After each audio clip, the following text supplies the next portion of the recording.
Vous êtes ici en train d'apprendre, c'est comme ça que je vois ça, en train de relancer une nouvelle vie. Parce que la prison, ce n'est pas la fin du monde aussi. Mais aussi la prison doit être humaine. Nous sommes une société, nous ne sommes pas des barbares, nous ne sommes pas violents. Nous sommes une société africaine. Et en Afrique, le respect de l'homme, ça doit être quelque chose intimement lié, intrinsèquement lié à nous. Donc, peu importe la situation dans laquelle se trouve un homme, il faut qu'il ait le minimum de respect.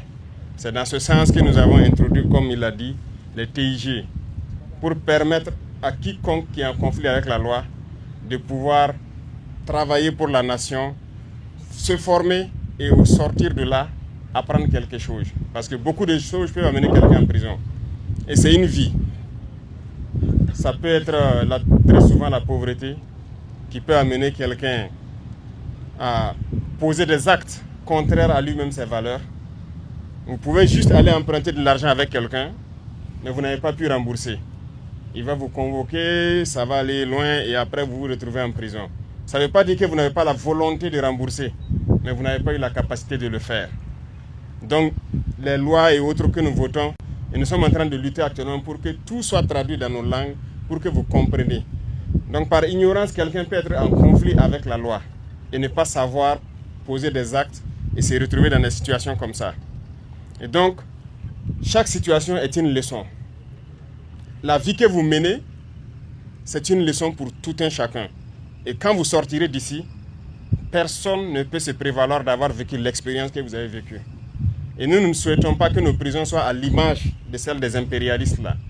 Nous avons décidé d'humaniser nos prisons. Voilà pourquoi nous avons d'abord commencé à travailler avec ici l'échantillon pour que vous puissiez apprendre, vous reconvertir et être utile à la société. Demain, vous serez des entrepreneurs vous-même et vous allez pouvoir cultiver et que ça bénéficie à tout le monde. Deuxième chose, on va mettre toutes les conditions pour qu'au cas où quelqu'un se retrouve dans cette situation, qu'il ne soit pas comme ce qu'on voyait comme avant. Voilà pourquoi nous avons décidé de construire des bâtiments, les systèmes de santé, tout ce qu'il y a. On va essayer d'améliorer pour que ce soit un lieu d'apprentissage. Voilà, qu'on se corrige, qu'on puisse corriger nos fautes lorsque nous sommes dans ces situations-là. Et aussi, on va réduire le nombre de prisons au Burkina, ça c'est sûr. Nous allons réduire ça beaucoup et concentrer cela dans des zones comme ça, des zones de production où les gens vont apprendre beaucoup de choses.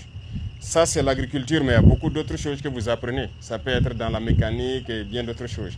Donc, c'est pour vous dire qu'il n'y a pas à perdre le moral ici. Vous êtes en train d'apprendre. Donc, apprenez et au sortir, le ministère fera tout pour vous accompagner